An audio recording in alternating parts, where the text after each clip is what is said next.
अस्सलाम वालेकुम। आज हम सेक्शन बी केमिस्ट्री का chapter number 2 structure of matter पढ़ेंगे। सबसे पहले मैटर क्या होता है? Anything that has mass and occupies space is called matter. यानी कि कोई भी चीज़ जो वज़न रखती है और जगह घेरती है, ऑक्यूपाइज स्पेस यानी जगह घेरती है, वो मैटर कहलाती है। जैसे कि आयरन, लोहा, वाटर और एयर, ये मैटर कहलाते हैं। उसके बाद है atom, smallest particle of an element, यानी किसी भी एलिमेंट का सबसे छोटा पार्टिकल जो कि एक मॉलिक्यूल में प्रेजेंट होता है। क्या होता है असल में?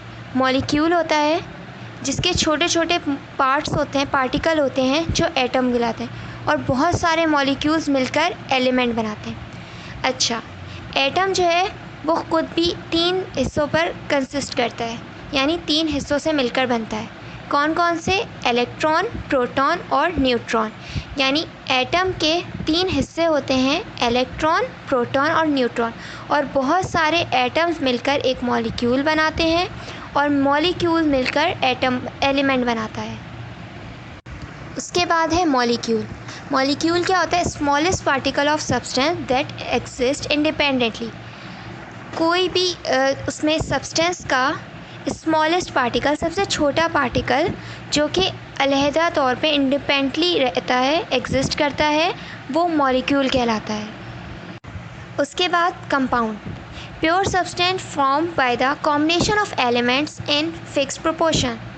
क्या होता है?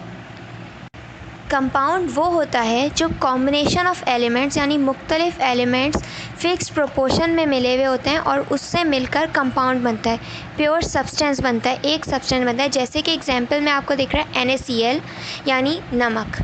नमक में सोडियम मौजूद होता है और क्लोरीन मौजूद होता है, और वो सोडियम और क्लोरीन आपस में ऐसे मिले हुए होते हैं कि वो एक प्योर सब्सटेंस, एक सब्सटेंस बन जाता है जिसको हम दोबारा अलग भी नहीं कर सकते, दोनों मिल जाते हैं आपस में, तो वो एक कंपाउंड बनाते हैं।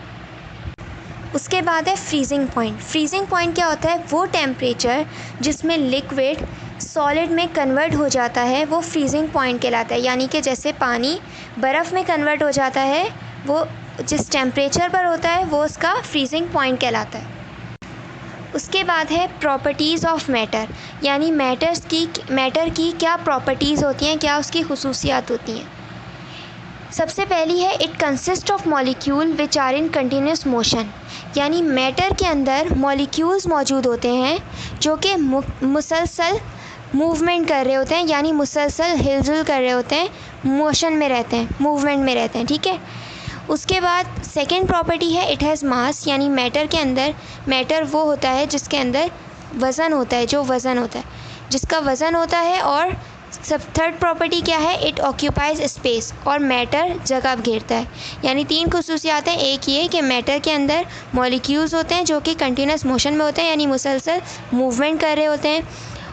मैटर जो है वो मास, वज़न रखता है और जगह घेरता है।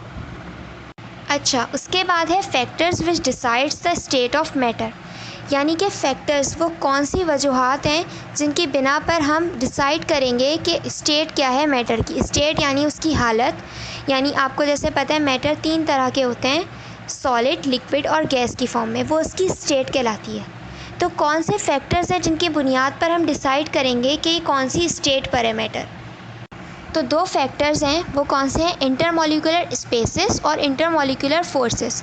अच्छा, इंटरमॉलिक्यूलर स्पेस क्या होती है? मॉलिक्यूल्स की आपस में जो जगह होती है बीच में, एक मॉलिक्यूल से दूसरे मॉलिक्यूल पे, तीसरे मॉलिक्यूल के बीच में, दरमियान में जो जगह होती है, स्पेस होती है, वो इंटरमॉलिक्यूलर स्पेस कहलाती है।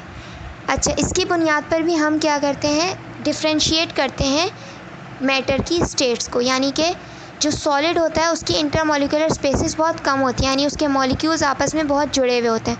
लिक्विड के मॉलिक्यूल्स जो होते हैं वो आपस में थोड़ा थोड़ा दूर होते हैं सॉलिड के मुकाबले, और गैस के मॉलिक्यूल्स काफ़ी दूर होते हैं आपस में एक दूसरे से। उसके बाद सेकेंड हमारे पास इंटरमॉलिक्यूलर फोर्सेस हैं, यानी मॉलिक्यूल्स की आपस में जो फोर्स एक दूसरे पर वो अप्लाई करते हैं, यानी कि 2 मॉलिक्यूल्स की आपस में जो फोर्स ऑफ अट्रैक्शन होती है, यानी कि एक दूसरे पर जो फोर्स, एक दूसरे की जो अट्रैक्ट करते हैं जो एक दूसरे मॉलिक्यूल्स को, वो कहलाती है इंटरमॉलिक्यूलर फोर्सेस। और इसकी बुनियाद पर भी हम किसी भी मैटर की स्टेट को डिसाइड कर सकते हैं।